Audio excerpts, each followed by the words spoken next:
दोस्तों स्वागत है आपका इनसाइट नॉलेज की एक और नई वीडियो में। इस समय डिफेंस और वर्ल्ड अफेयर से जुड़ी दो बेहद इंपॉर्टेंट खबर निकलकर सामने आ रही है, जिसमें हमारी पहली खबर भारत के लेजर वेपन को लेकर आ रही है, जिसकी डील एक विदेशी कंपनी ने भारत से की है, यानी कि इस सिस्टम को एक्वायर करने जा रही है। ये डिफेंस के क्षेत्र में बेहद इंपॉर्टेंट खबर है, क्योंकि लेजर वेपन फ्यूचरिस्टिक लड़ाई वाले हथियार माने जाते हैं, और अगर इसको भारत से कोई खरीद रहा है तो इसका मतलब भारत के लेजर हथियार काफी एडवांस स्टेज में पहुंच चुके हैं। इस खबर के ऊपर आगे बात करेंगे।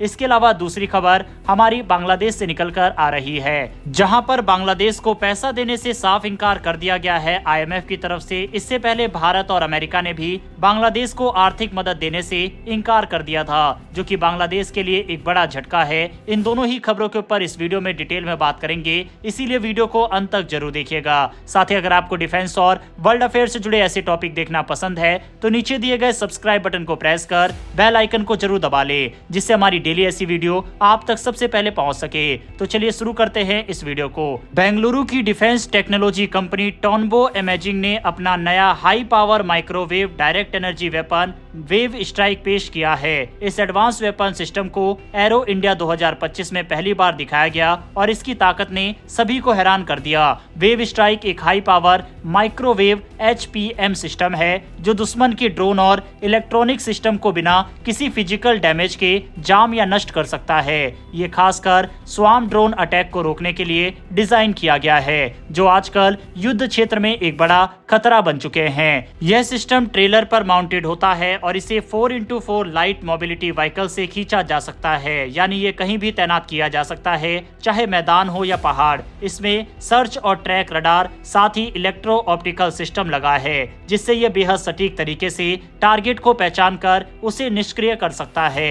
अब सबसे बड़ी खबर यह है कि टोनबो इमेजिंग को इस वेपन सिस्टम के लिए एशिया प्रशांत क्षेत्र के बाहर की सेनाओं से ऑर्डर मिले हैं। हालांकि कंपनी ने देशों के नाम नहीं बताया, लेकिन जानकारी के मुताबिक 4 यूनिट टेस्टिंग और ट्रायल्स के लिए भेजे जाएंगे। अगर इनका प्रदर्शन अच्छा रहता है तो भारत को और ऑर्डर मिलने की पूरी संभावना है। भारत के लिए ये एक बड़ी सफलता है, क्योंकि ये दिखाता है कि हमारा डिफेंस टेक सेक्टर तेजी से आगे बढ़ रहा है और दुनिया में अपनी पहचान बना रहा है। पहले हम हाईटेक हथियारों के लिए विदेशी देशों पर निर्भर थे, लेकिन अब भारत खुद एडवांस वेपन सिस्टम बना रहा है और दूसरे देशों को बेच भी रहा है। यह सिस्टम काफी खास है, क्योंकि छोटे छोटे ड्रोन की वजह से महंगी महंगी मिसाइल को खर्च करना पड़ता है इनको टारगेट करने के लिए। ऐसा ही कुछ इजराइल के साथ भी हुआ था, जब हमास की तरफ से छोटे ड्रोन और रॉकेट की वजह से उसने अपनी महंगी मिसाइल को इनके ऊपर दागे, जिसकी वजह से कई लाख डॉलर का नुकसान इस वजह से इजराइल को हुआ था। ऐसी ही स्थिति में यह हथियार काफी कारगर साबित होते हैं। हालांकि कंपनी के द्वारा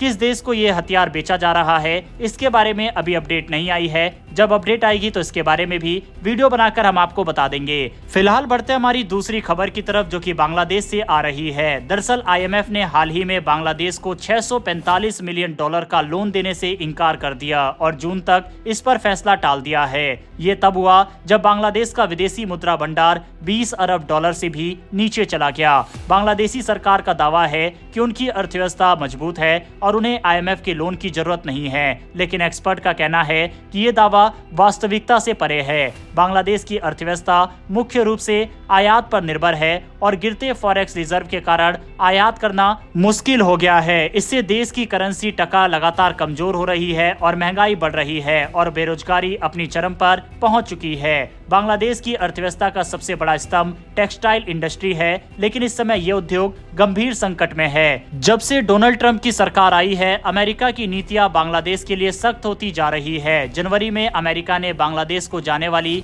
कई आर्थिक सहायता रशिया को रोक दिया था। एक्सपर्ट्स का मानना है कि इसके पीछे अमेरिका का एग्जिट प्लान काम कर रहा है। नोबेल पुरस्कार विजेता और सामाजिक उद्यमी मोहम्मद यूनिस इस पूरे घटनाक्रम का एक अहम हिस्सा है। ऐसा माना जा रहा है कि बांग्लादेश की शेख हसीना सरकार के साथ उनके टकराव के कारण अमेरिका बांग्लादेश पर दबाव बना रहा है।